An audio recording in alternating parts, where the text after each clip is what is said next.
In order that all sentient beings may attain Buddhahood, from my heart I take refuge in the three jewels. In order that all sentient beings may attain Buddhahood, from my heart I take refuge in the three jewels. In order that all sentient beings may attain Buddhahood, from my heart I take refuge in the three jewels. Of knowledge, all our steps in the path of omniscience, may these arise in the clear mirror of intellect. O Manjushri, please accomplish this.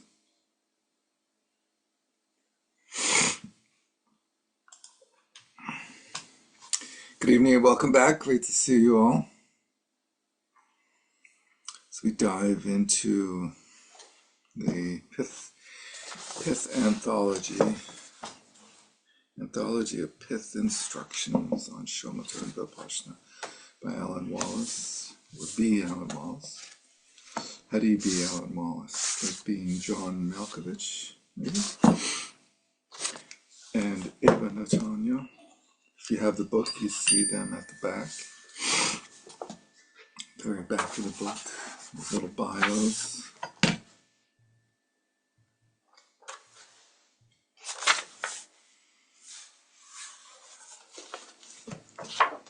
Alan is looking like a mad scientist these days.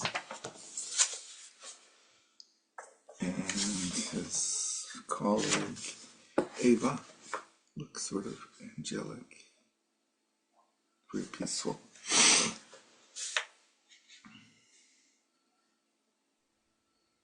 It's interesting she's also a scholar of Christian theology. Yeah, she's big into Christian theology. She's doing a lot of teaching and writing about Christian mystic meditation, and also somewhat the connection with Buddhist meditation.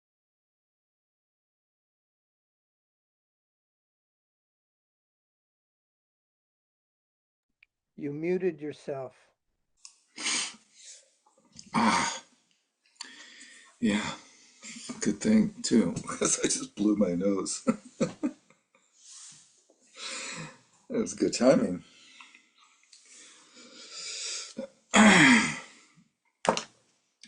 So I met her once at a translation conference. We were assigned to eat at the same table, right next to each other. It was really fun talking with her about her dissertation on Tsongkhapa's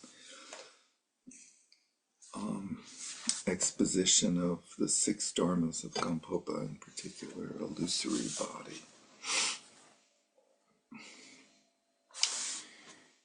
And she's an amazing scholar. So anyway, we have here this wonderful text by Atisha, otherwise known as Dipankara Sri Jnana, his Dharma name.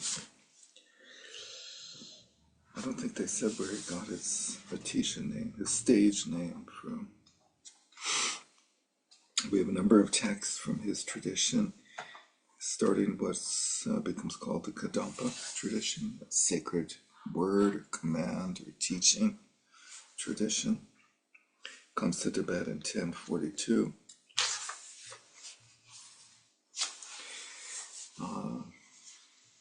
He didn't include the story about the tea server, the tea attendant, the Bengalese tea attendant. Does anybody know that story?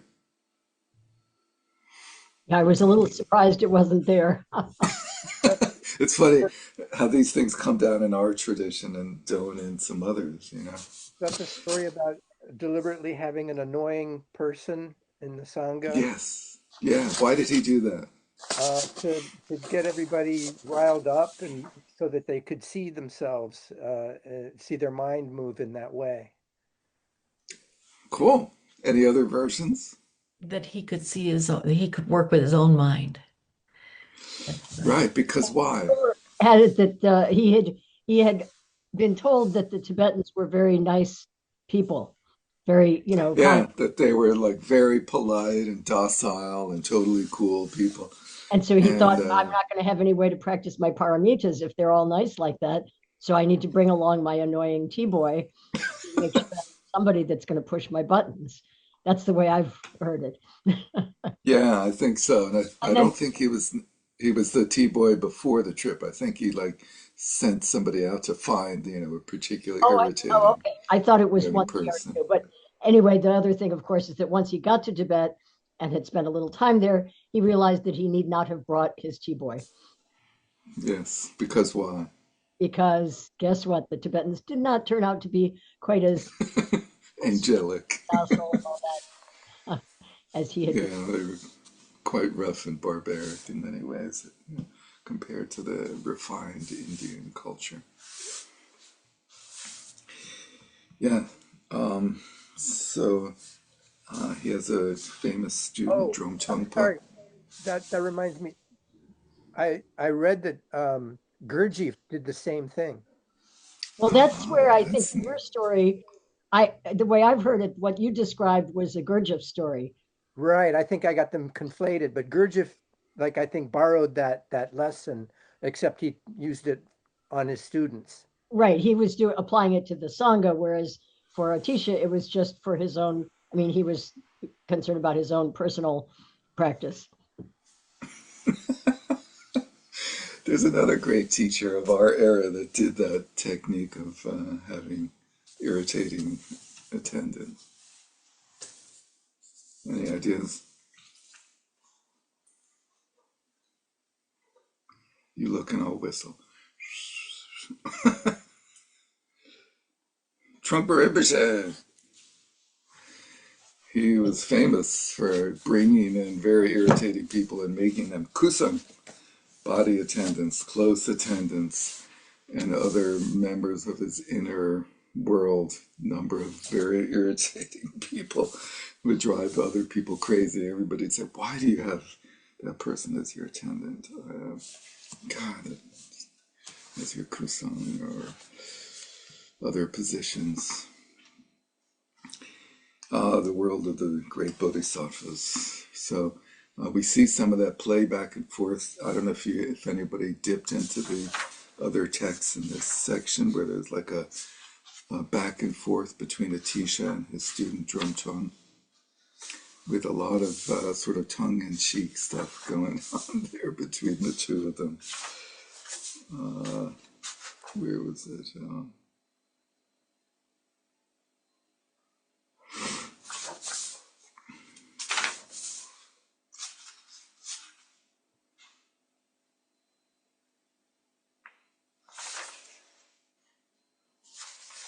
How about on 29? Like in the middle there, Master. For something that has never been real, there is no choice but for it to be a semblance. I guess the sentence before is, with this you identify something that seems to be really true. From Atisha, and then Jerome says, Master, for something that has never been real, there is no choice for it to be but a semblance. Jerome, are you proud of yourself? Master, if an imputation can lead to the path, then pride may be okay after all. Drome, is that a sense of superiority or not? Master, it is a sense of superiority something to be rejected or not? Drome, if it entails clinging, it is to be rejected. Master, if it doesn't entail clinging, is it not to be rejected? Drome, a sense of superiority free of clinging is a facsimile. What does that mean? They didn't have like faxes and Xerox machines back then. It means it's not really pride. It just resembles it, right? Superiority. Master, what should one do in response to a sense of superiority that entails clinging? Seek to crush that pride. With what methods? Seek to bear in mind the practical instructions of gurus who have put the teachings into practice. What are those gurus' practical instructions? You've been taught from the time mundane existence came into being up to the present, and now you're asking for your guru for practical instructions. Master, we have indeed had a relationship ever since mundane existence came into being, and we're still together, aren't we? Drum, I was teasing you. Master, I was simply offering a good comeback to your chiding. Drum, your answer was red hot. Master, if it is timely, it is a comeback. In your case, is there such a thing as being timely? I am not a skyflower. Well, then who are you? Who is white in color? I think that's a reference to this famous aspect of the Pramana teachings where they talk about, like, is the white horse white? And there's this whole fine distinction of, like, the horse has whiteness. It's not white, but it has whiteness. Who is white in color? You know how to wait for the right moment, don't you? Anyway, so those are sort of silly, fun interchanges. Then there's a great text on the middle way. I'm sure we all have that down pat, so we can skip that and go right into the Pith Instructions on the middle way on page 45. So the root text for this by Atisha, and by the way, one other little thing, Atisha's lineage, just helpful to understand. He had Dromton and two other major disciples, and his lineage the lineage of him and Dromton, who, as you see here, were later recognized as the Panchen Lama and the Dalai Lama, gets passed down to these two other disciples, and one of them focuses on practice, joining the understanding of Lojong and everything with practice, and the other one focuses on study. Now this is from the Kagyu point of view. The Kagyus say, oh, the Gelugpas inherited the study version from Atisha, and we inherited the practice version. Both versions have the Lojong, all the Lojong teachings, but that's the Kagyu slant on things. So this root text is like 2 pages. I circulated the root text extracted from the commentary, and I think many of us have seen this a number of times before in other courses, since it's a famous text on meditation, which didn't really come through that well in this commentary, did it?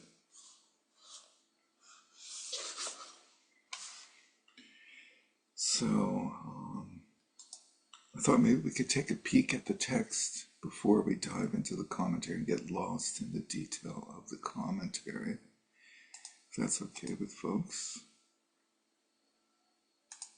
Let me just pull it up here.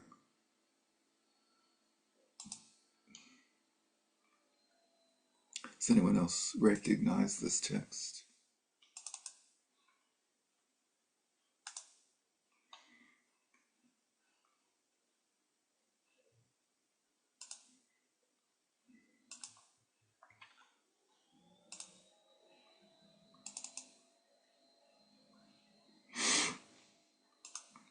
So after the homage and the extended homage, these are the Pith Instructions in the Mahayana's middle way, obscuratively. It's a little bit funny language. So this is the translation we have here from Lama Alamalas and even the Tanya. Obscuratively, so from the relative point of view with regard to all phenomena. So what I did, if you're looking at the book, by the way, is I extracted all those bolded sections that are together, whereas throughout the commentary is sort of a word commentary, so it repeats the verbiage of the root text in a chopped up way, interspersed with commentary, right? So if you're looking at the root text, it's on page 48 of the book, has this first section that I extracted. These are the Pith Instructions on the Mahayana's middle way, Madhyamaka. So obscuratively, meaning like on a relative level. Maybe I'll put up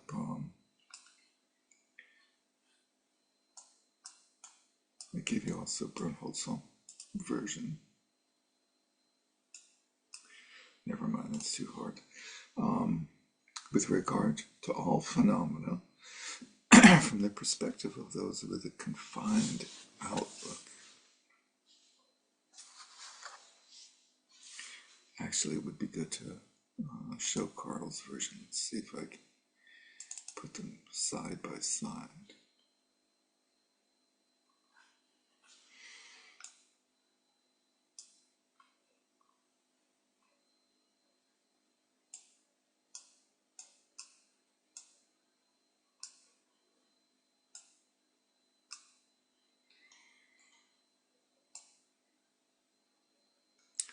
Sorry for these gymnastics.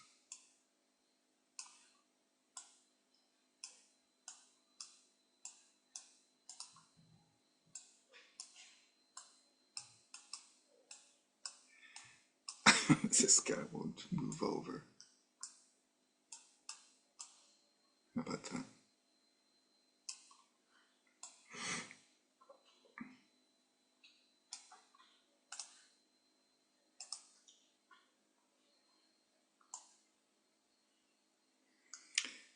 Okay, so Dr. Brunholzer says, the Mahayana's Pith Instructions on the center,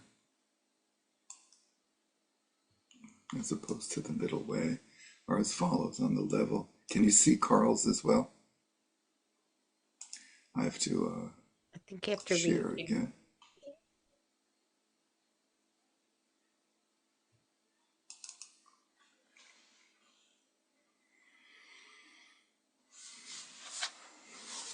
On the level of the seeming. So this is Carl's translation of obscuratively that we have here. So in our book, with regard to all phenomena, from the perspective of those with a confined outlook. So Carl says on the level of the seeming, in terms of all phenomena, from the perspective of those who only see what is right in front of them.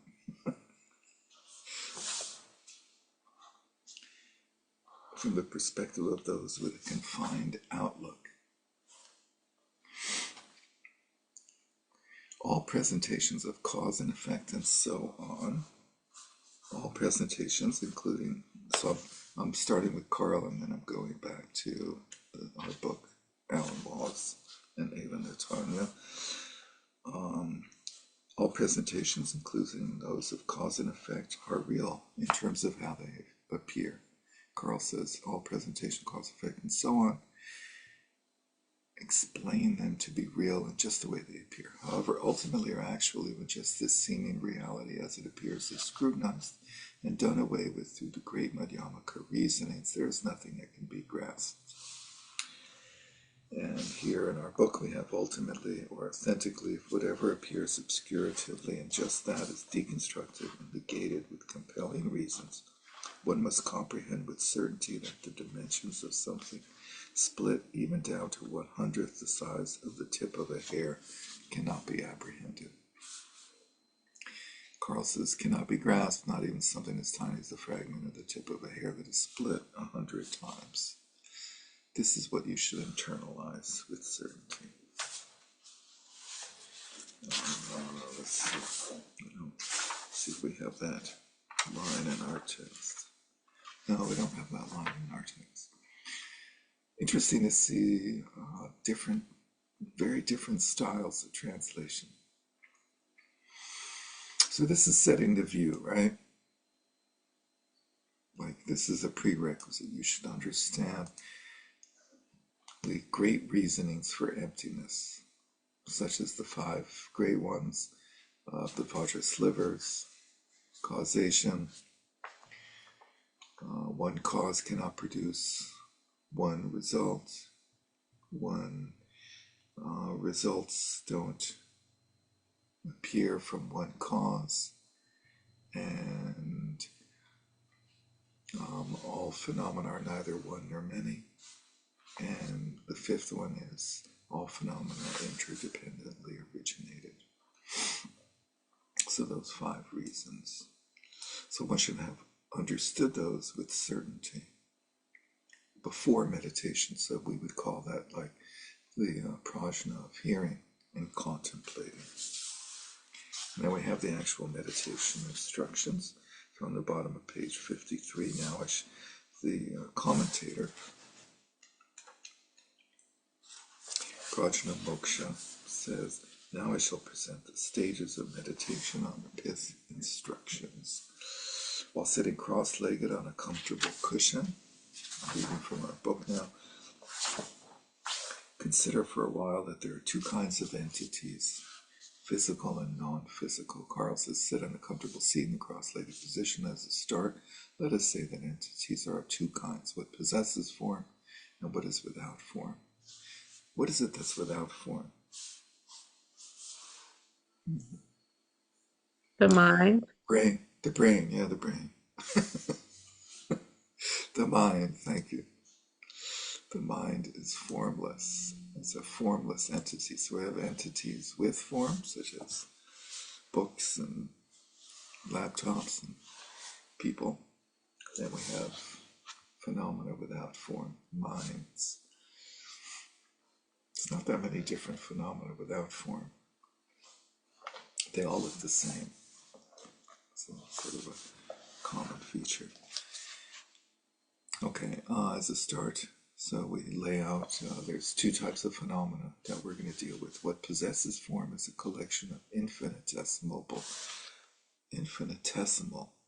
particles. As what Carl says, physical things are aggregations of elementary particles. But if those are broken down and deconstructed by way of their directional components, not even the subtlest remains, nor does it appear at all. Right? So breaking down physical phenomena ad infinitum or ad nauseum, there's no essence that is found. One can just keep breaking things apart and apart and apart and never find something that's unbreakable. There's nothing that can be grasped. Oh, sorry.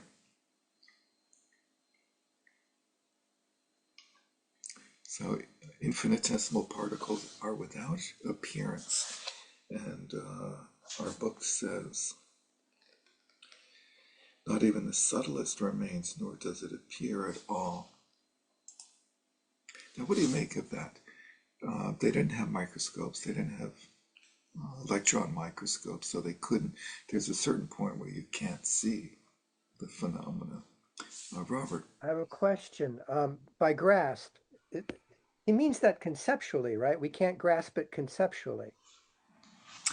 I think so. I think it's meant to be different than apprehended, like as in the sense of sense perception.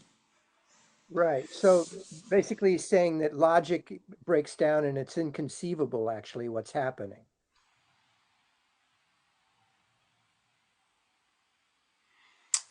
I'm not sure if it's based on logic.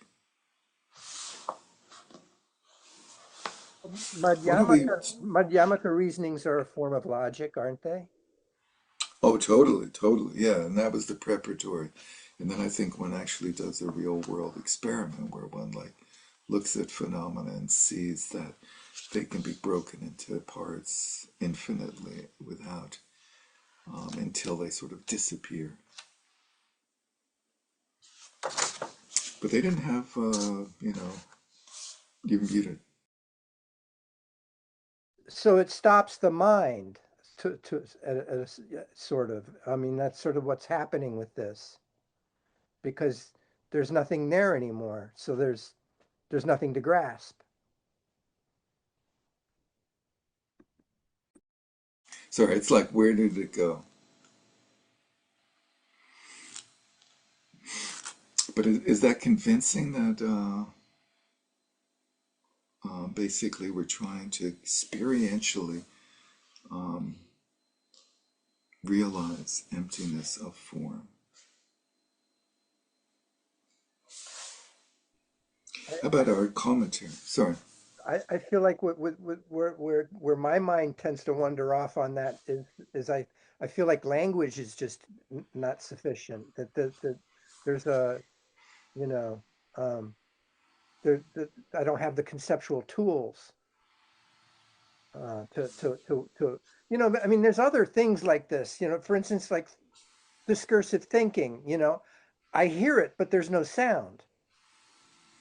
I can see a mental image, but there's nothing, there's no sight, the eyeball isn't involved. There's all kinds of, dichotomies like that in everyday experience.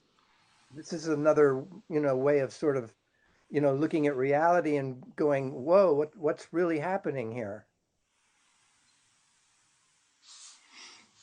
So, do you feel like the point is sort of realizing that um, there's there's substancelessness that somehow agglomerates into substance?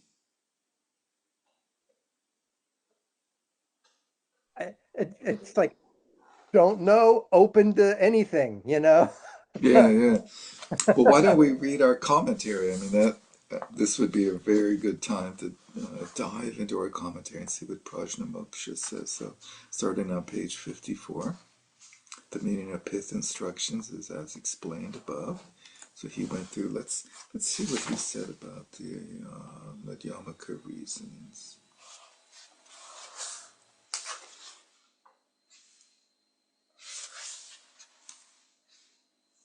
Oh, so he lists them on page 53. At the bottom of 52, he says, thus it is said in the Garsha's Mula Madhyamaka Karika, this emptiness taught by all the jinas being an epithet of the Buddhas, the conquerors, definitively clears away all views. The plural of reasonings refers to 4 kinds. So sometimes there's 4 given, sometimes 5. Where exactly are you reading? Top of page 53. Okay, so that's the 4. Okay. Whatever occurs in a dependently related manner is unceasing and unoriginated. So that's the reasoning of dependence. So phenomena are unceasing and unoriginated. They don't end and they don't come into existence. In other words, they don't have any discrete, identifiable existence at any point as separate entities. 2, nothing arises from itself or from something else or both or without a cause. Nothing whatsoever comes into being at any time.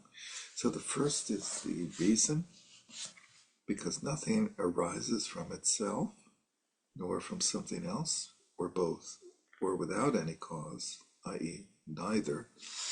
Therefore, nothing whatsoever comes into being at any time. And so this is the famous Vajraslivers argument, usually given as the first of the reasonings, saying that because cause and effect, there's different logics for each of the 4 options: from itself, from something else, both, or without a cause. In Chandrakirti's famous text, The Introduction to the Middle Way, focuses on this reasoning exclusively in great detail, and it goes through the different schools of India and Buddhist thought, affiliating them with these different views. Nothing arises from itself, because then it would just continue to arise all the time and haphazardly. Nothing arises from something else, because cause and effect never actually meet. Right? For a cause to exist, it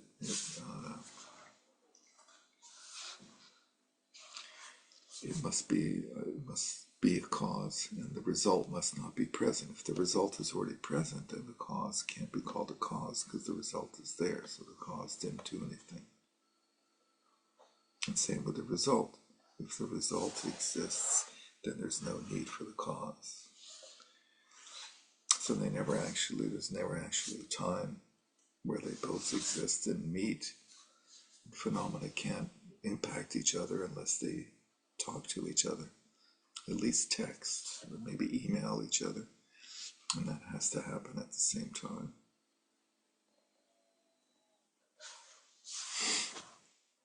Many things do not produce a single entity, nor do many things produce many. So they've condensed 2 reasonings into this one.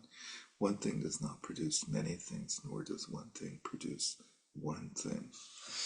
You can never find a direct one-to-one relationship between cause and effect, because interdependence works as a myriad, as a complex web of a myriad of phenomena that interact in one moment, and the next moment you have another myriad variety of phenomena. You can never trace back any specific causality between any one or many of them because of law number two, or argument number two. So to some extent they build on each other, and to some extent they're independent. And lastly, since these entities are that are postulated by our own and others' philosophical views or schools are devoid of any nature of being either authentically singular or authentically plural, and therefore they have no inherent nature, like reflections. So this is the famous argument of neither one nor many, and this is the main argument in Shantarakshita's Madhyamaka, Alamkara ornamented Madhyamaka.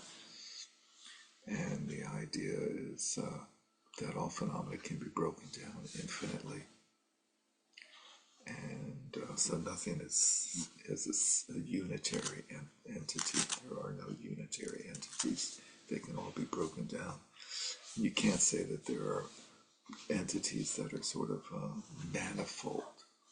For us, that part of the logic doesn't make any sense. For them, they have to explore both options, and they see singular or unitary, when manifold as being the two versions of how an entity might exist. And their logic for dispelling the notion of a variegated or manifold phenomena is that go back to argument A, go back to 4A, which says there's no singular entities, no unitary entities, because they can be broken down infinitely, and therefore there's no way that they can, as a group, create a manifold entity. So these are the four arguments for emptiness, the four ways of proving that phenomena are without intrinsic true identity or essence, independent and ongoing and unitary in the Madhyamaka tradition. So all the different arguments in the Madhyamaka tradition revolve around these four. And so the idea is, before we meditate, we should have an understanding of these four arguments, or at least one of them, in great detail. And so when we then reach the meditation cushion and start going through these stages of meditation presented by Atisha in this text, we should have a good sense of what emptiness is, of what the true nature of reality is, emptiness means.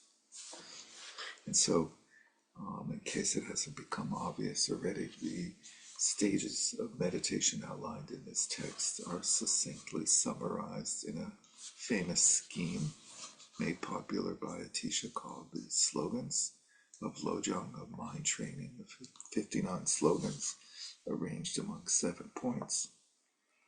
And the second point is Eric. Oh, well,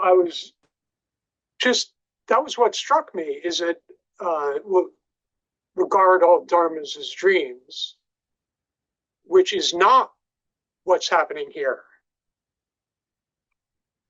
Here it says consider outer form, and it doesn't bring all outer dharmas into the realm of mind, and then you just look at mind. Instead it says deconstruct form in the traditional way. I was going to ask about that. Yeah, that seemed like the one major difference between the Lojong version and this version. Yeah, so let's talk about that. So when we say consider, like ours feels like the more Kagyu version, or ours, the Lojong version. well, the interpretation that you just expressed of the first slogan implying that all phenomena are mind is is definitely a slant of our mind only inherited Or maybe tradition. the way we interpret those instructions. Right, because the actual words don't say that, do they? Regard all dharmas as dreams, as dreamlike.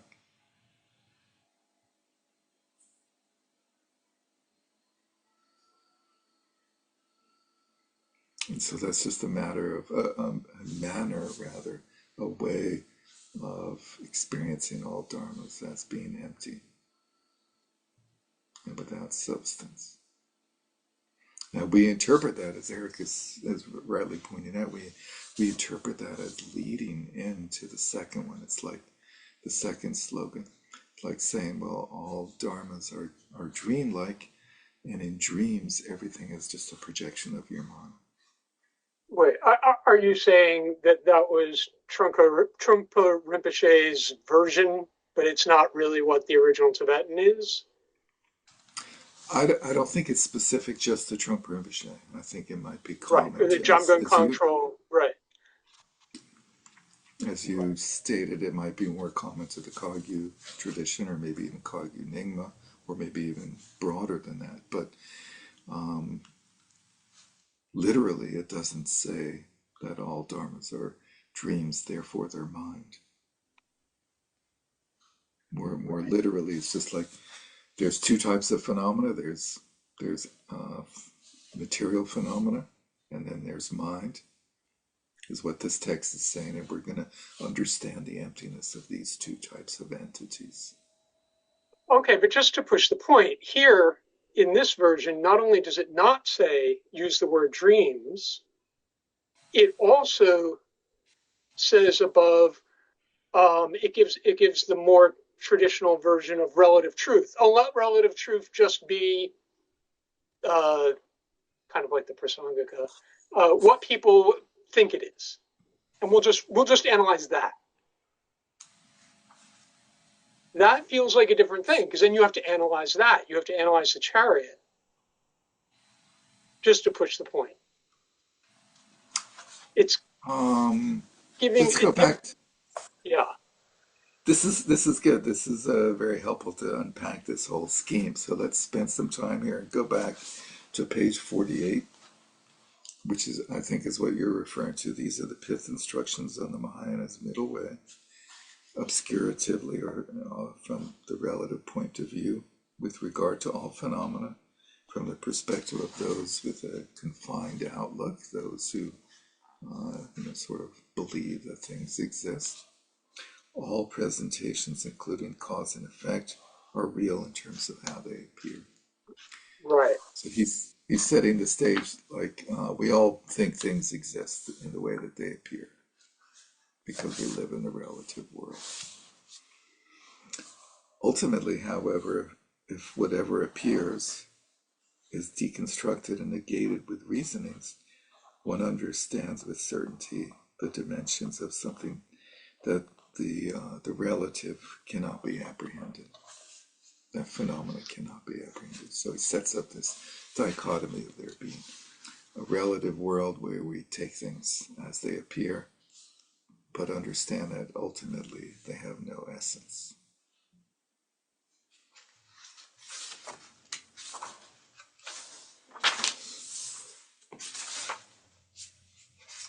And then the meditation is a matter of going through that process of going through the relative stage of accepting things as they appear, and then ultimately realizing their emptiness. Mary Beth. Well, that's kind of how a dream is. You think it's real, but then you wake up and you know it's not. So sort of kind of pushing back on that, like look at it like it's a dream with some knowledge that eventually with enlightenment will understand how it wasn't. Or Yeah, look at how you believed it while you yeah, were dreaming, and yeah, look at that how now that you've woken up, you know it was just a dream and illusory. And so look at your own experience while waking in the same way, in a similar way. So Eric, please chime in. Oh, I was just pointing out that, yeah, I think the difference in the Pith Instructions is this version has us deconstructing outer objects, but the Lojong version doesn't. It just has us look at mind. And look, it says all those outer objects, bring them into mind, and then just look and see if you can find, what you find there. In terms of the literal words, where In it says terms of the literal Pith Instructions, there's no Pith instruction in the Lojong book to deconstruct or disaggregate a chariot or anything the way there is here. but that's my understanding of regard all dharmas as dreams, is that we can do that by deconstructing them, or by using any one of the four logics.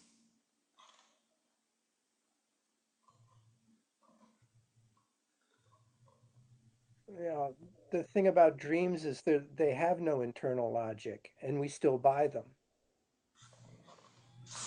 We pay good money for them too. Yeah, we still buy into Yeah, them, we but think they hang together. we still we somehow we suspend disbelief, even though Just like, yeah, just like in the relative, we suspend disbelief and we accept things as they appear. Sure, yeah, everything's here, everything's real. I can get upset and not feel justified about it. That's real wrong or real right or whatever. Sue. It's not mentioned here, but there's also the deconstructing of taking apart the body that's doing the perceiving, right? So in the one case, you're taking apart the phenomenon that you're looking at and cutting it up. But then there's also the part of taking the deconstructing the I, where's the I, where's it begin, where's it end, and all of So that. so where is it in the text where it gives you the sense that it's focused on the phenomena that are the object of the senses? Well, in the four things, but the whole thing of anything you look at that you, where was the thing where you were cutting it apart? It doesn't actually say that. It says So I'm on page dependently. 54, Mhm. on the top of 54, there's two kinds of entities, physical and non-physical. Physical things are aggregations of elementary particles. Mhm. So physical things include the objects of our senses as well as the sense Okay. bases, as Okay. well as the sense faculties or subtle matters. Right. Okay. We didn't go for that just now, but you're right Yeah. there. Hmm. It is. Something non-physical is the mind. So that's proceeding with the analysis, right, in the meditation.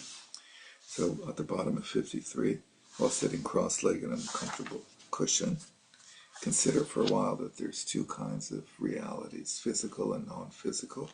Physical things are aggregations of elementary particles, the dharmas, the material dharmas of earth, water, fire, air, the four elements, and combinations of those, as we've learned in various Abhidharma courses.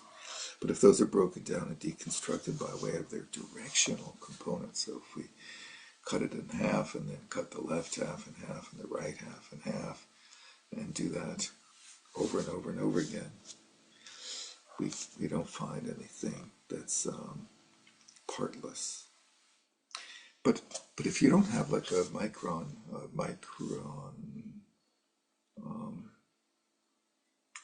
magnifier, what's it called, electron microscope, then the particles disappear pretty quickly, right? You grind things up. First, you tear things apart, and then you grind them up, and then they sort of disappear pretty quickly, right? Into dust.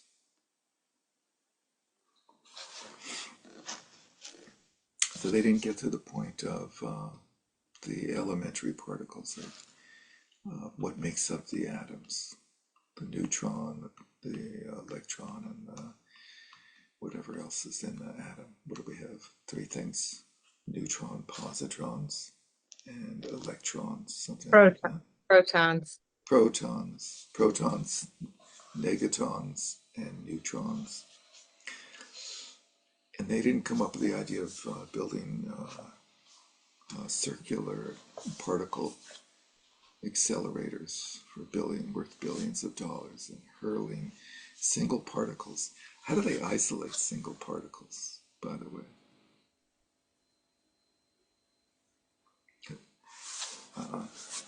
They Anyway, generate them off of something else. But even then, even when you go to the subatomic realm, there is no particle. It's just wave-like probabilities of these 17 elements that are just characteristics. There is no particle. So it still holds. yeah, it's pretty similar, right? Yeah. And it's like, well, are we just making that up because we're trying to figure out how things appear? Yeah, yeah. So that brings us back, I think, to Eric's point is that when we realize that physical matter doesn't hold water, so to speak, I think the immediate conclusion is, well, then the appearance was a projection of my mind. The appearance only actually exists, to use a funny word, in my mental experience. Is that sort of what you're getting at, Eric?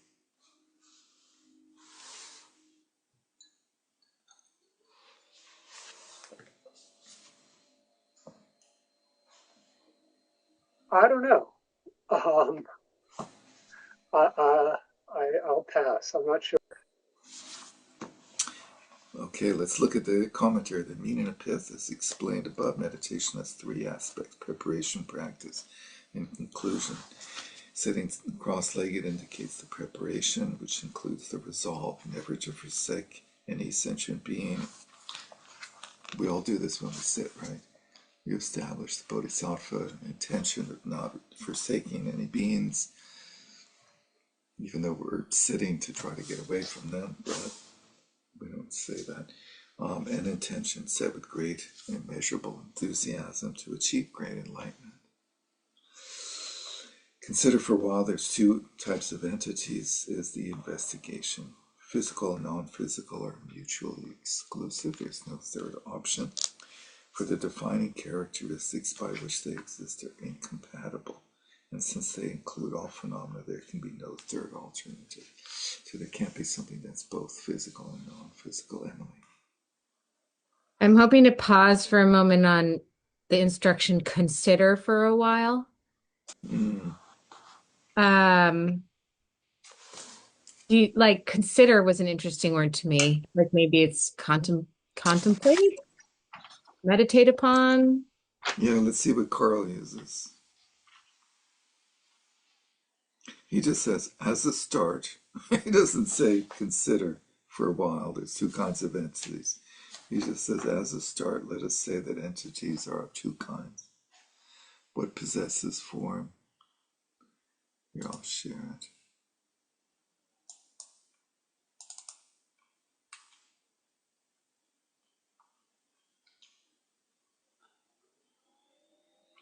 Let us say that entities are of two kinds, what possesses form and what is without. So these authors added consider for a time, or so there's some considerable differences in these two translations. Some of them I think are differences in the translator's preference, but I think there's also probably differences in the actual words of the text that the two of them are using. They're probably not using the same version of the Tibetan text. And so you get little differences like that here and there. What possesses form and what is without form. So, but the consider, given what is next in our commentary, where the author of the commentary, Prajna Moksha, talks about the mutually exclusive qualities of things that are physical and non-physical, which by definition are mutually exclusive, because instead of saying form and mind, or form and using some other word for that which is without form, they're using just the negative of form. So form and non-form. So part of the consideration is to, and this happens many times in the application of the logics, is what's called the pervasion, where you say, I'm going to create a logical framework that's going to be completely inclusive, so that I'm not missing any other alternative. And so I can then extrapolate my findings or my conclusion from analyzing one phenomena to all members of the class of those phenomena. And so that's a way of saying all phenomena are divided without exception between these two categories. Cynthia? Sure, this is a stupid question, but because of that particular breakdown, where does space fall in those categories? That's a great question. What do folks think? Where does space fall? I mean, in a sense, it seemed to me that it falls into the no form category. But I'm not sure whether the no form category was meant to be only mind, but it seems like space doesn't really have a form. So I don't know. Any other? Yeah. So where does space appear in the classification of dharmas? Yeah, well, it's right. I mean, I was trying to remember where it falls in your charts and all that, and I could not remember actually, and so that's why I just I didn't have stupid I didn't question. have space for the. I couldn't fit them in. There wasn't enough space. No, I This have is I've Space is forgotten. not considered a real phenomenon at this point. You know, Oh, it's not we're considered looking a at, phenomena at all. yeah. So we're looking at this. What it was translated as the middle way system, or the So then, sentient what is it that view of defines the sentient, phenomena? that which can perform a function. That which can perform a function. Okay, so it's not anything we can conceive of. It's Right. So there's many other phenomena and space doesn't that are. accommodate. Isn't that a function? That's a made up function. A made up function? What do you mean? You can't say that without space things won't operate, because you can't take So space it away. You can't identify acts it. upon another body was one of the things, Yeah, right? the two ways of performing a function are, the two things that make a thing a thing is, a thing is that which performs a function, and either it is observable, or it is the cause of the next moment of its own continuum. Okay, so space in that sense doesn't fall into any. It's not a phenomenon at all. It's off those charts altogether. Right. It depends how you describe the term phenomena. As a unicorn of phenomena. Phenomena can include things and non-things in some schemes, because we can think about things. So there's concepts. There's the whole world of concepts, like times, as well as space and good Right. and bad. So do those? I mean, I You certainly know, can understand that space is not a thing, but you're saying it either could or could not be a phenomenon depending on how it's defined, in or in the Madhyamaka system, it's not a phenomenon. It's not a thing. Sorry. it's not a thing. Okay, so it's not a phenomena, and so it's just an idea, basically. It's a concept. That's right. And there's many other concepts that are not, So do not concepts perform that a do not, function. that don't perform a function. That's the, okay, got it. Thanks. Okay, so then space doesn't fall into either category in that case? That's right. Okay, thank you. It's not a thing. But concepts is a very funny sort of idea. Very funny concept. It's like we tend to think that because of the concept of there being a fire next door, I'm going to call the police department. And so we say that, well, it performed a function. It got me to make that phone call. The idea of there being a fire next door. And so we say that the idea of there being a fire next door actually is not a phenomenon, but all of the sensory experiences that you perceived upon which you had the inferential valid cognition of there being a fire next door led you to pick up the phone.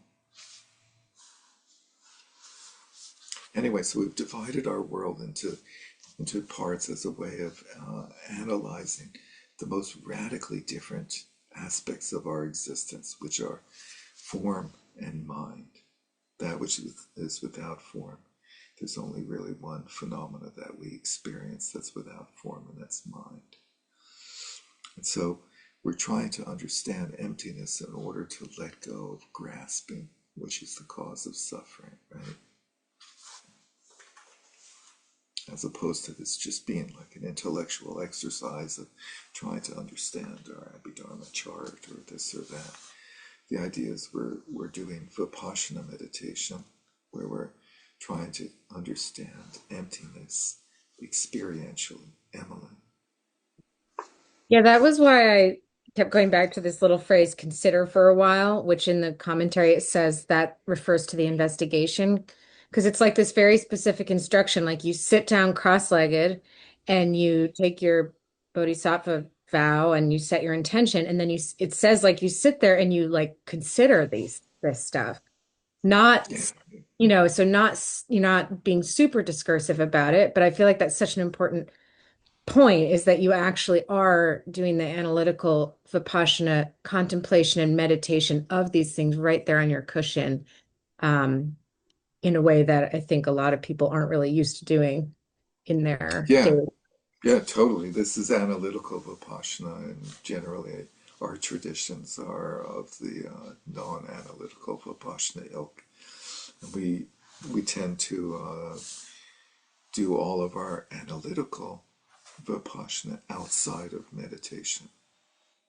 Things like trying to understand what is the ego, what are the different aspects of the self, uh, uh, and just noting that my use of the term ego and self are as synonyms. What is the self? What do we believe it to be? How does it produce suffering?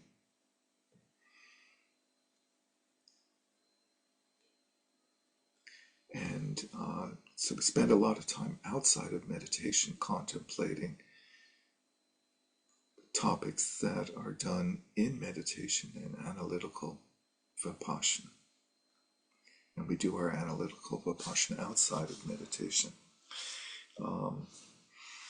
However, there's a similarity here in that this author said that the preamble, which began on page, let's say, 48, of understanding the two truths, the relative and the ultimate.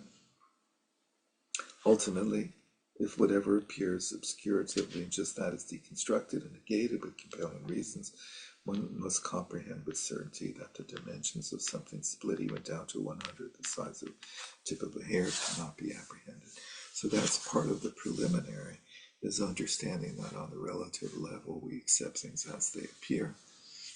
And on the ultimate level, we need to understand that there is an ultimate angle on experience where nothing can be apprehended, nothing can be grasped. as the preliminary to then going into meditation. So in meditation, we're basically rehearsing, we're repeating what we've rehearsed before. In analytical meditation, we're not doing, as you said, Emily, we're not doing discursive analysis. We're doing a very focused analysis where we're like bringing to mind something that we've rehearsed before. And so when we say the slogan, regard all dharmas as dreams, I think all of us will somehow sort of flash on what we understand to be the meaning of that. And probably the most common is, since this has the word dreams, regard all dharmas as dreams, we sort of recall what an experience of a dream is. And we say, well, a dream is like it has no coherence. It has a sort of unreal quality to it. Things sort of move around and flit around. And I don't know how convincing that is, because when we then look around at our world, things do have a sort of spatial and chronological coherence to them. And Right, so our projection. but that's what this analysis is designed to undermine. You know, I mean, But the but it doesn't change our perception. It doesn't like suddenly make us see that. suddenly no, but that's what the practice I think is we're undermining our normal biases with this logic. Right, Uh, but it's I don't think it's the experience of dreams of the sort of shakiness of the visual experience. It's a different quality of dreams that we're trying to understand in our waking state. Tell me what that is. um, Or Sue, what is that? well, both analyses on the cushion of the ungraspability of mind, and also you can't, the more you slice reality form down, all of a sudden there's something ungraspable. They both lead to ungraspable, to can't find it, and dreams have that quality too, where you can't find this, the at least my dreams are always a kind of a search. Yeah, um like what's going on? Where are things coming from? Where are they going to? yeah, Why can I do things in dreams that I can't do here? and What time, why is time so much different? Things like that, right? things like that. Also, like if I read a sign once and then I look back at the sign again in my dream, it says something else Right, right. Things change, yeah, without actual radically. productivity. Yeah, Sue, yeah, radically without any cause. yeah. um So when you flash on that slogan, is that what you flash on? Is that what you sort of bring up? the surrealness of it, yes. Sue, yeah. Okay. Well, two things, but in relation to that, I would say that I'm going to wake up, that you're going to have a different um, sense of reality, and that's what happens in everyday life and in dreams. In dreams, you wake up and you have a different reality, but that also happens, every day. You think you're doing this, but then you find out you're doing that, and you just switch. But what I actually wanted to ask was, Emily and you were talking about focused analysis versus analytical, focused versus analytical. Is that what you said? Analytical versus non-analytical.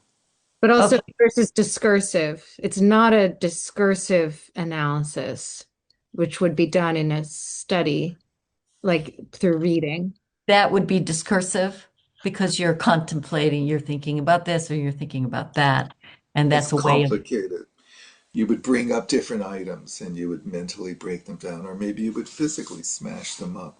oh, okay, but I just was kind of wanting to But see that there's that's a these two things. discursive process. Okay, That's so a it's and a discursive non-discursive versus, process. Mhm. A non-discursive focus process is you would focus on I know that when things are broken up, such as all those things around me, all they are is space, basically. Okay. You can't find anything Okay, real. so it's focused, non-discursive, and that's analytical versus the other one is The famous considering what's pan, going. well, the other one is, it's unclear what you mean when you say the other one. Do you mean what is non-analytical, or do you mean what Well, is you were having a non-evocative? conversation about in our community, it's less, we don't do the analytical, we do what? Non-analytical. Non-analytical. Non-analytical. Right. And So non-analytical versus analytical, and then within analytical, there's discursive analytical, which is ah, like contemplation that's done outside of meditation. When we talk about the three prajnas, we have oh, hearing, contemplating, and meditating. And so we would do the hearing and contemplating, which is discursive, outside of meditation, which is what we've been doing. We've been doing discursive analytical meditation in by doing this discussion. mhm. Cynthia, I find the use of the term discursive, I find a little bit challenging here because it seems like it's really just, I mean, in a sense, there's a question of there's the degree of detail that you're going into and that sort of thing. But it seems like also the distinction here is more that it seems like there's a sense that you would already have done some analytical meditation before, some of this analysis before you sit down on this cushion, in this particular for this particular pith instruction.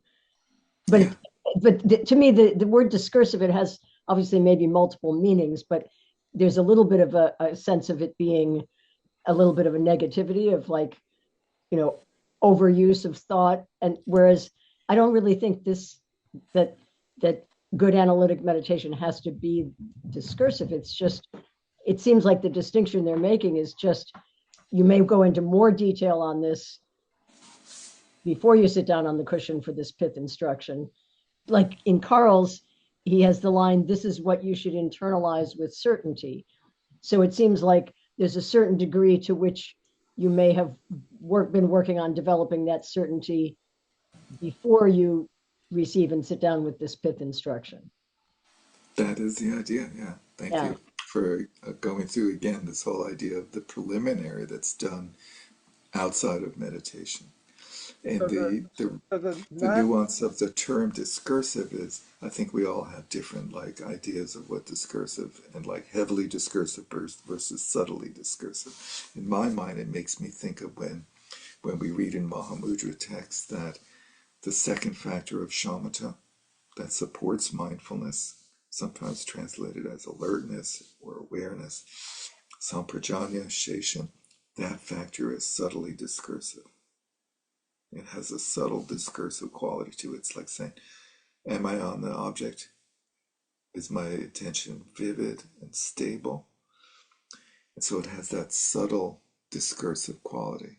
And similarly, I think for Vipassana, we should have previously understood in a contemplative way outside of meditation the result of the analysis, which of those four logical arguments, which is sometimes called not finding, and have that feel like, what is the feeling of letting go of finding, both as like an intellectual experience and maybe an emotional experience, like where I'm not finding anything that makes sense or that is it or is me.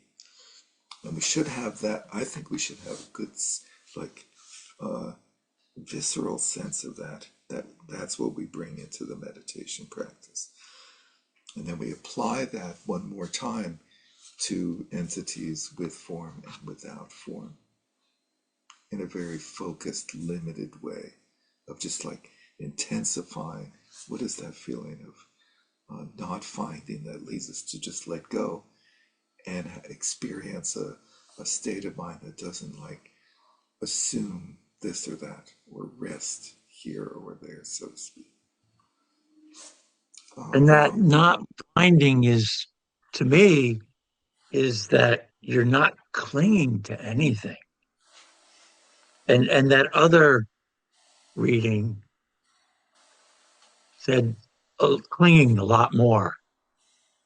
In the other one you sent, they talked about overcoming clinging, which is coming out of a self, and the self isn't there. And suddenly, yeah, not finding, you're just yeah, here. that's interesting. That's great. That yeah. So that's the slant I think of Carl versus these other translators. Who else comments? Emily or Eric? Anything? I was gonna add about discursive, like sometimes I find myself wanting to use the word discourse instead. Like that helps me think about it in terms of yeah, like study, like what we're doing now in these conversations we're having have a lot of discourse to them. So we're using a lot of language and a lot of logic, and we're really digging in. And then that's my understanding anyways, when he says sit on your cushion and consider this stuff for a while, you wouldn't be doing that level of mental discourse around the topic. You wouldn't be sitting there reading these logics or really like thinking through them to the level we're all talking about them now. As we're all saying, you would have done that beforehand and have that understanding. And then it's like the level to which you bring that onto the cushion and then, yeah, more subtly sort of process them mentally with some level of discourse, but it's much more experiential. So yeah, it's this interesting spectrum. But yeah, I think the word discursive we all have kind of negative feelings about that word because we're always told to, just work with our discursive thoughts. Um, but yeah, so that distinction is helpful for me anyway, to think about it as discourse. And So for Derek, thank you sorry. for the. No, I just wanted to say when you mentioned it in terms of Shishin, that I understand that's we're talking about that very subtle level where it's you don't reject that kind of thought or thinking, uh, that it's Yeah, there's right. like a very subtle little reminder saying, "Oh, you're meditating." Oh, It's a necessary part of the process, as they say. clarify. Yeah, yeah. So thank And so I you. think it's a similar way of doing that in Vipassana, where like I think we're all used to doing like a non-analytical version of this type of Vipassana. So there's a this difference of degree to the degree to which we segregate things in post pre-meditation, let's say, versus in the on the cushion. So for me, like to be specific when we say all dharmas are regard all dharmas as dreams. My way of experiencing that is that when I understand that something is a dream, I have like this tangible feeling of like letting go of it, letting go of my grasp of it, both like physically, like maybe that's not mine or that's not real, and then sort of psychologically of like, okay, this isn't real. This is not what's going on. And so I try to flash that feeling when I'm on the cushion of just like letting go. I don't do this exercise of going through what is with form and what is without form on the cushion. He's specifically saying to do that. So he's doing a much greater analytical, much more analytical type of analytical Vipassana than I think we would, or at least I know that I would do if I was doing analytical Vipassana. I would sit down pretty much and I would like just repeat the essence with that sense of the subtle reminder as with Shesha. It seems like this is still a pretty light touch. I mean, it's only a paragraph. Called Pith But Instructions. So the way I practiced it during the week with the cushion. I read this chapter early on when we got it, and I started looking at it. I brought it into the practice, and how I looked at it was I used outline headers, just short little phrases, and dropped them into the samadhi without um, you know without any addition to them, without any, in other words, like that Suzuki Roshi said, invite the thoughts in, just don't serve them tea. Well, I did the outline headers and didn't serve them tea. I just let the statement sit there and then went on to the next one, and there's not very many. No, there's not. Yeah. And then after So that, just when let I it go again. when I do this meditation that he's describing here and the way he's describing, I start with a form. I sort of visualize or like imagine all forms being crushed into infinitesimal particles, and like seeing the space, that phenomena are all space, as a way of letting go of what's here. So I take the headers, as you're saying, start with form, and then what is without form. Anyone else? Any thoughts or varieties of doing this? I was just going to add something that I remember being really helpful from a couple years ago when we did a course on analytical Vipassana of like, you sort of gave us permission to hit a certain point in our meditation where we actually are like, okay, now I am going to proceed with this, like, or I'll sometimes even set a timer if, or whatever, like it's okay to, sorry, actually kind of say, now I'm going to contemplate particles, or maybe it's not quite that literal with Oh, I yourself. think it's really helpful to do that. Thank you for Yeah. bringing that up. I was uh, um, mistaken or whatever in not mentioning that. I very much do that. Like I'll stabilize, I'll just settle first for a while in shamatha, and then I'll shift into the Vipassana meditation and bring up the headers, as Rob is saying, or the slogans or something like that. So, Sometimes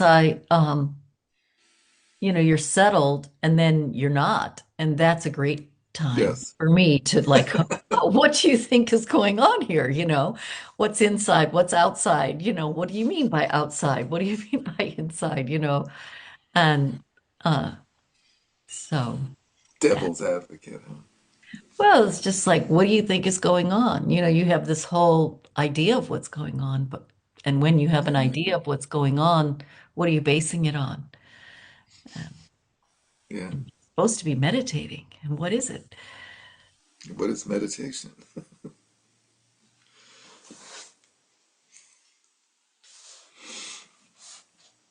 So we did physical objects,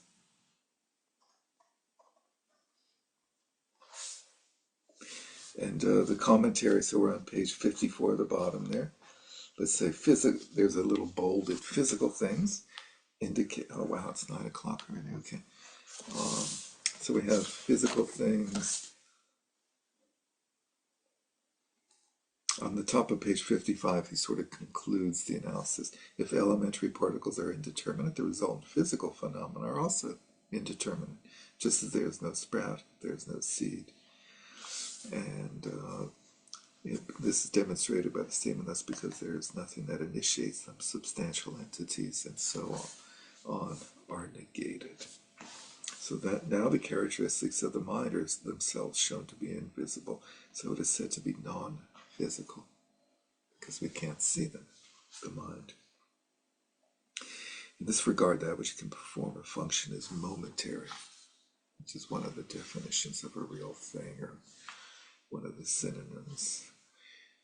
So the parts of a moment are what is to be divided because we think that the moments make up reality, real aspects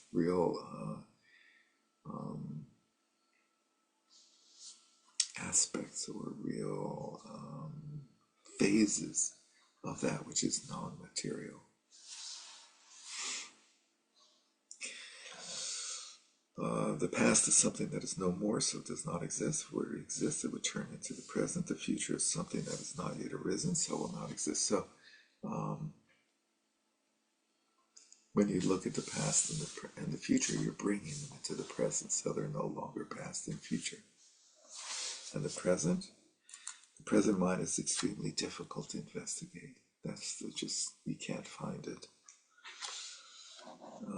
When it is sought out, it is unobservable. The frustrating part is that, as they say, it has no color and is devoid of form. We already know that. That's how we identified it. We don't need to repeat that. It means that it has no color, such as blue or yellow, or any shape, such as long or short. Since it's neither singular nor plural, it does not bear analysis, being one or many expanded elsewhere. It is unoriginated. It is by nature clear light. So it is something. And he's talking about the moment, The mind is talking about that, the which is the mind, physical. Yeah. but he was talking about the moment as being, Well, the moments of mind as being a way of okay, the analyzing mind. moments of The mind. moments of mind. That mind exists. If it's a phenomena, it must exist in some time period of either past, present, or future. It is by nature clear light because it is non-conceptual with respect to itself and is untainted. The phrase "and so forth" refers to the absence of any of the four modes of arising, meaning the absence of arising from self, other, both, or not, or neither. In actuality, it transcends the extremes of existence and non-existence, so it is like an illusion. And then there's this analogy of reasoning being like a weapon. So, in some sense, this is similar to examine the nature of unborn insight. So if you already know that it's unborn, that insight is unborn, then how can you ever examine it? It's always been like a bit of a conundrum, that slogan, and it seems to me it's more like when we analyze insight, we realize it is unborn. Insight is being used as not in the sense of like vipassana, but more in the sense of just that is what the mind does. The mind knows. Examine the nature of unborn knowing. Examine knowing to discover its unborn quality. And it's like a dream, unborn, it just appears. Yeah, just out of nowhere. So then on page 56, thus, if neither can be determined to have any essential nature at all, and both are simply non-existence, discerning wisdom itself is also indeterminate. So discerning wisdom is that certainty that phenomena cannot be found. So we it's like a series of fallbacks, right? We start with thinking that the things around us are real, and when we are able to convince ourselves that those are not real, then we fall back on, well, there's my perception, that must be real.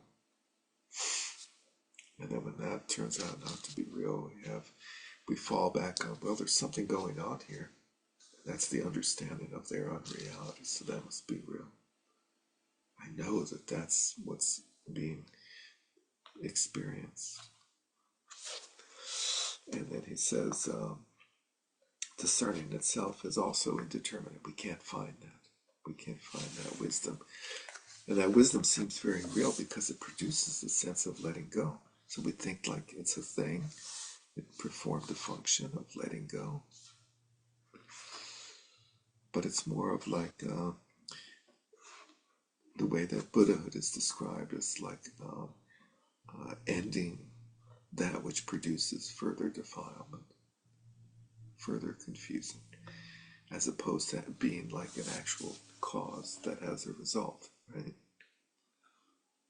The last moment before nirvana, this in the world of logic, the last moment before the experience of nirvana of a Buddha is the anomaly, because it has no result. It doesn't result in the next moment, right? So you have to somehow explain, well, what is the result of that last moment where a Buddha is about to perceive, a Buddha to be is about to perceive the true nature of reality, by which that person becomes a Buddha and is no longer a person. So what's the cause and effect of that moment? And so it has to be, the effect can't be nirvana, because then nirvana is caused and impermanent and a thing, and has all those problems. So it has to be that the cause, being the last moment before achieving enlightenment, has the result of negating the unenlightened experience, defilement or ignorance, right? Let's see. As an analogy, by rubbing two sticks together, fire emerges, which serves as a condition for the two sticks to burn up and become non-existent. So this is in the third slogan, liberate even the antidote, right? Well, that was actually looking at the discerning wisdom, it's liberate even the antidote. In this case, the antidote to believing things to be real, either physical phenomena or non-physical phenomena, is the antidote. The antidote to them is seeing them as unreal. So we liberate even that. We can't hold on to that as being some real thing. And then finally, the fire emerges from rubbing two sticks together, which serves as the condition for the two sticks to be burned up and become non-existent. So the whole idea of there being a realization and an exercise and a meditation and a meditator all dissolves, and we're just there's nobody left nowhere, so to speak, in our meditation practice. Just to the extent that we can, we just let go of any conceptual framework of experience or inexperience. Afterward, just as the very fire that incinerated them dies out by itself, exactly when all phenomena are determined to be non-existent by means of their individual and general characteristics, wisdom itself disappears, and the clear light is not determined to have any essential nature at all. So earlier, that discovery of the mind as clear light is understood to be a projection, and here we experience the complete absence of all projection. Projection of wisdom, projection of the mind as, or the clear light as being something. Consequently, anything that could turn into a fault, such as laxity and excitation, is dispelled. So this experience, like, vanquishes, burns up all subtle tendencies for laxity and excitement and any other type of distraction or fault in the meditation and the understanding. During that period, consciousness does not conceive of anything, it does not apprehend anything. All kinds of mindfulness and mental engagement are relinquished. So the raft that gets us to the other side is what let go of. And until the enemies or the thieves, the signs and concepts, so characteristics, the perception of characteristics such as time, space, experiencer or experience, and concepts surrounding those rise up, consciousness should remain as long as possible without any framework. Then, when you wish to arise, gently uncross your legs. Gently, not suddenly. So shift gradually and get up. And with a mind that is like an illusion. So a mind that's like an illusion is sort of like without believing in itself, without believing like I am somebody and I had this or that experience and now I'm doing this or that because of this or that. But just letting all that go and realizing that the mind is just a series of cause and effect of thoughts and associations and so on. Engage in as much virtue as you can with your body, speech, and mind. So even though we're completely beyond all concept of good and bad and merit and unmerit, we still go about bodhisattva activity with that mind that is experiencing the threefold purity, which makes all activity into paramita, transcendent activity.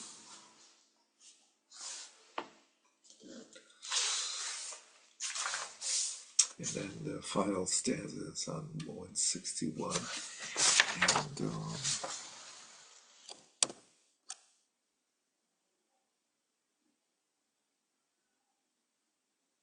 yeah.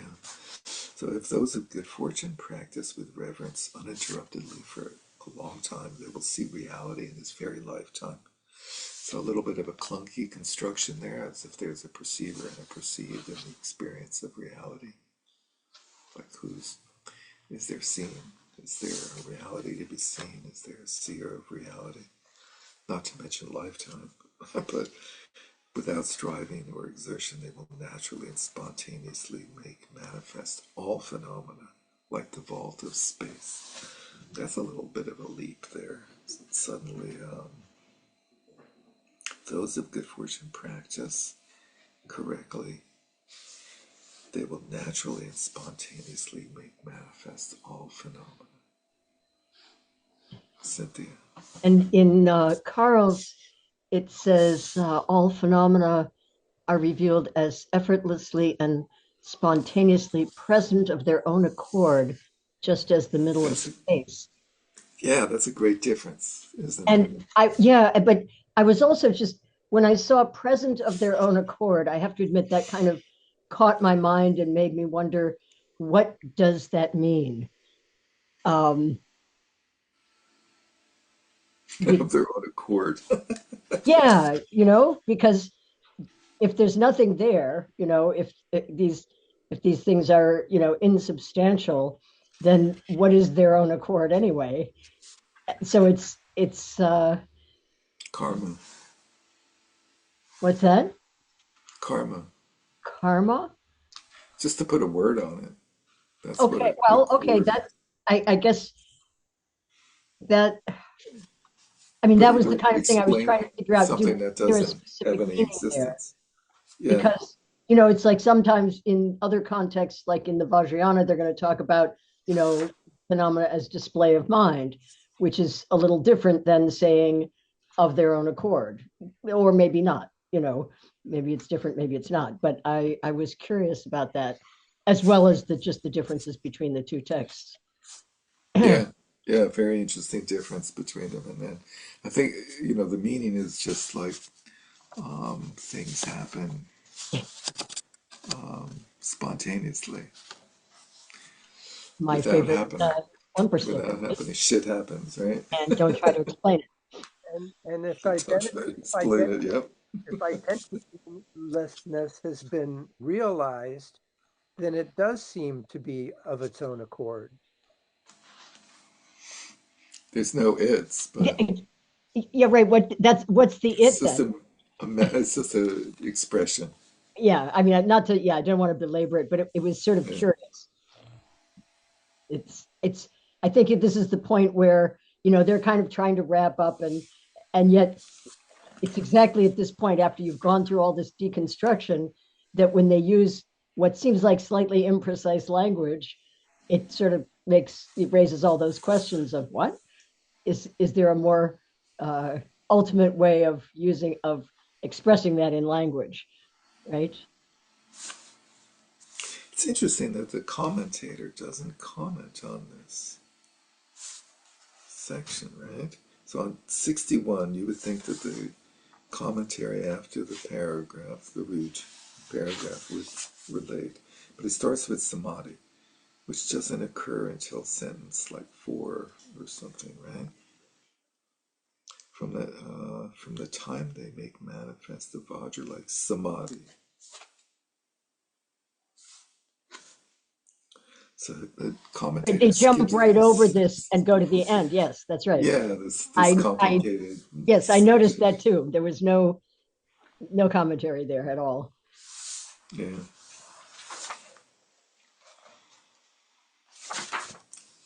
Let's see. From the time they make manifest the Vajra like samadhi, which occurs at the junction between the 10th Bhumi and Buddha, they will no longer have any post-meditative states. Meditation and post-meditation are completely undifferentiated, for they will rest in meditative equipoise at all times while they're doing and so forth. I shall not speak here of reasonings in scriptures regarding such questions as, if that were not the case, how would they be any different from bodhisattvas? Get into some doctrinary discussion about that. By the power of accumulating the collections for the sake of others for countless aeons, the two collections of merit and wisdom, which result in the two bodies or two forms of enlightenment, with form and without, and by the power of offering prayers, which is a reference to the focus of the eighth bhumi as prayer or aspiration.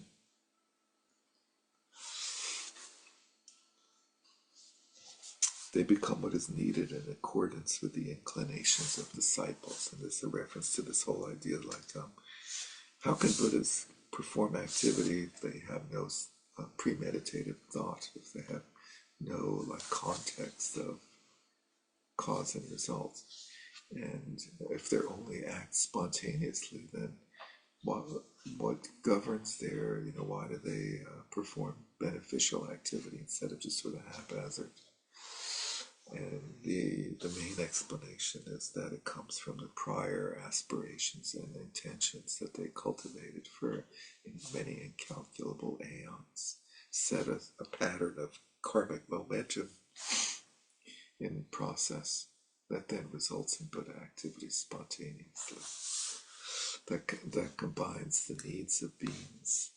In other words, they act in accordance with what's helpful for people, and combined with what's possible within the different realms that those sentient beings dwell in. They become what is needed in accordance with the inclinations of disciples. There are a great number of scriptures and reasonings on this topic, but I shall not elaborate on that whole issue of what is Buddha activity? How can that exist? That's sort of an anomaly. And then finally, on page 64, this completes the text called Pith Instructions on the Middle Way, composed by the Pandita, the scholar, the great Pandita Dipamkar Sri Jnana Atisha, that same Indian preceptor, and I, the translator, Bhikshu Lotsawa. Tsochon Gyalwa translated, edited, and set the final version of at the Trolnong Temple in Lhasa. One of probably many temples in Lhasa was at a request to the Pandita named Dipamkara Sri Jnana by Lekbe Sherab of the Tibetan noble Nok clan. We see the Nok clan come up here and there in the Nyingma tradition, where you have the alternative to the Terma tradition is the Kama tradition. The spoken lineage of the Nyingma follows certain family lineages of Nok, and then two others, Nor, I can't remember them. That I've translated this text in the Rasa or Lhasa Tronak Suklak Kongchen. Suklak Kongchen is a name for a specific type of temple. I Nakso Tsochen Gyalwa affirmed that the other Dipamkara Sri Jnana holds the scriptural tradition of individuals of the three capacities, does not go astray on any errant paths. I affirm that elder, the Pandita Atisha, does not go astray. What are the individuals of the three capacities?